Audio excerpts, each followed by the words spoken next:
Bismillahirrahmanirrahim. Assalamualaikum warahmatullahi wabarakatuh.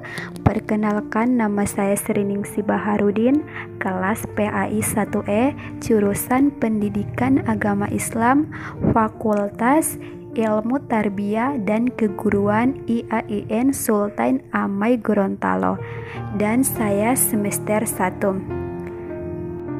Di sini saya akan menceritakan suatu cerita yang berasal dari Papua, yaitu yang berjudul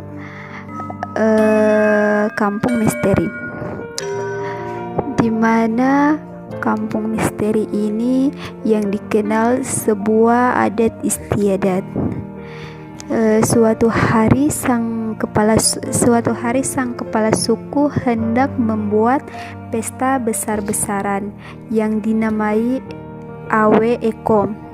Pesta ini merupakan turun-temurun masyarakat suku Habule yang diadakan setiap 5 tahun sekali.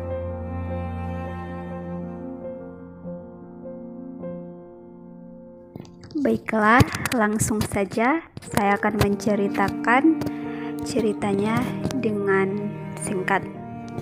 Nah, dahulu kala di suatu desa dekat Danau Hamiba, puncak Trikora Wamena, hiduplah sepasang saudara. Mereka hidup dengan tentram bersama keluarganya. Para penduduk desa pun sangat ramah kepada mereka satu sama lain. Suatu desa ini sangat terkenal akan ketaatan mereka pada adat istiadat, serta betapa teguhnya keyakinan mereka pada suatu hal-hal mistis. Keyakinan tersebut lebih kepada arwah nenek moyang mereka dan kepercayaan animisme. Dan suatu ketika, sang kepala suku hendak membuat pesta babi besar-besaran yang dinamai Ewe Ako. Pesta ini merupakan tradisi turun-temurun masyarakat suku Hubula yang diadakan setiap 5 tahun sekali. Kemudian tujuan pesta ini diadakan untuk menyelesaikan semua utang dan masalah-masalah internal desa dengan menggunakan babi dalam pesta ini, sehingga mereka memutuskan untuk membuat pesta itu.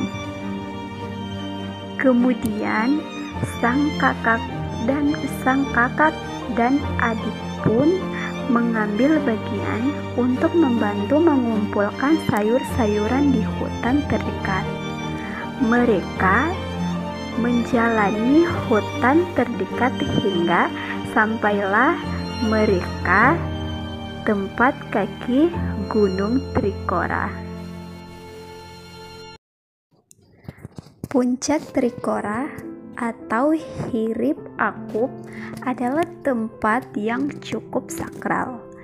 Ada sebuah larangan untuk tidak membuang sampah, hajat, ataupun mengotori daerah sekitar.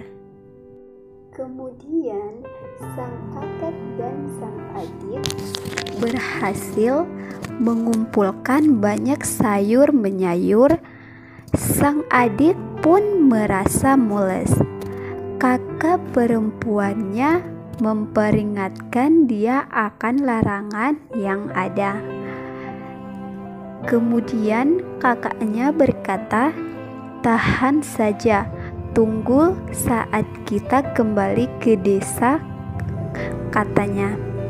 Namun, sang adik laki-laki sudah tidak dapat menahannya lagi. Singkat cerita, dia pergi ke salah satu semak-semak untuk membuang hajat.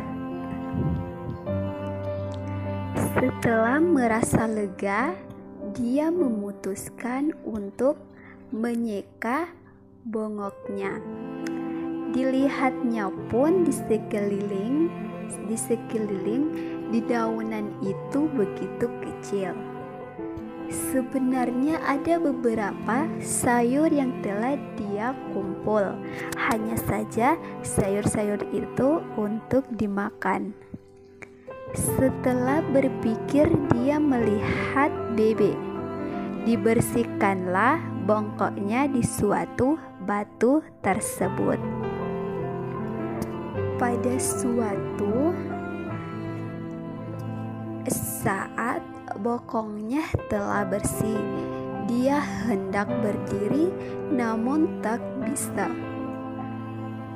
Kemudian dia memanggil sang kakaknya. "Kakak!" suaranya dengan kencang. Dia terus mencoba untuk menarik pantatnya. "Kakak, tolong!" teriakannya sambil menangis dengan kencang.